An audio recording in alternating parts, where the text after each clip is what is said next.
say what you will, he does know the math here, and so does my next guest, Kentucky Senator Rand Paul, who argues that, look, you can race to get a deal done, but if it's a bad deal, and maybe to that point, Senator, a deal heavily weighted on tax hikes, you would not be for that, and it would cause more harm than good. Well, I have to preface this by saying my kids saw you as superhero, and they thought maybe your mom thought you were special or something, but That's they weren't worried about this. They were kind of worried about this. Pile on the Italian anchor.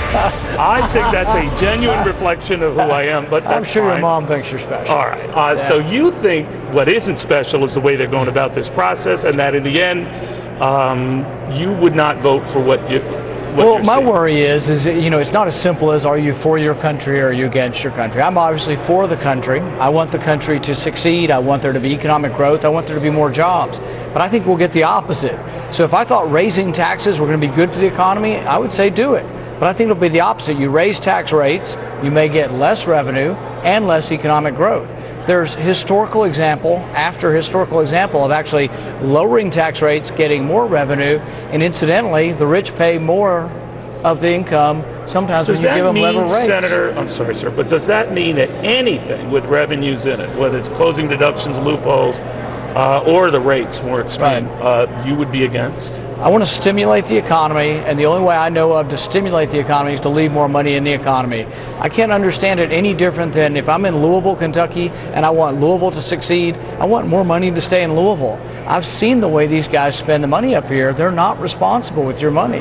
They haven't earned my trust, and I don't think they deserve to have any more of my money. I mean, as long as we're spending $3 million to study what monkeys do when they're on methamphetamine, that means we haven't started cutting up here. So the monkeys are enjoying it.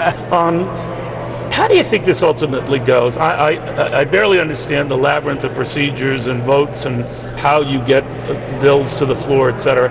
But the feeling seems to be, whatever you're for or against, Senator, that by Friday you have to have something, or both sides have to have something, or you're not going to make the deadline for a vote and ultimate signature by the president. If they surprise me and they call me up tonight and say, what should we do? Here's what we should do. We should tomorrow in the House vote for what we believe in. Keeping the Bush tax rates as they are. For everybody. For everybody, permanently. And cutting spending. Significant cuts in spending and reform entitlements. I have a bill that saves Social Security and saves Medicare by reforming them. Let's pass some of those bills, and then when the Democrats won't accept it, then let's vote present and let them raise the taxes in the House. Comes to the Senate, Republican senators vote no, and it becomes like Obamacare, a Democrat juggernaut. They get what they want, but it'll be bad for the economy, and their fingerprints will be on it, but ours won't. Because it's not what we believe in. Not that you focus on these, the polls say it'll be Republicans' fingerprints on it. Do you buy that? It depends on what happens. If the Republicans all decide to vote for raising the taxes half as much as Obama wants, and we still have a tax increase, and Republicans are for it, it kind of ruins what we stand for, because what we stand for is limited government and less taxation. So I think if we go halfway or we split the difference with him, I think then both parties have their hands on it. When we go into recession, it'll be confusing. But I want to be the party of lower taxes and of limited government. And I think if we go halfway or become President Obama light or Democrat light, I don't think that's what I want to stand for. It's not why I ran for office. All right, Senator, thank you very, very much. We appreciate you stopping by. It's an honor to plead to me. That's fine. That's fine.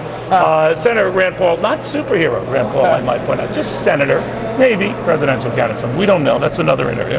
All right, we've got a lot more coming up, including Marco Rubio.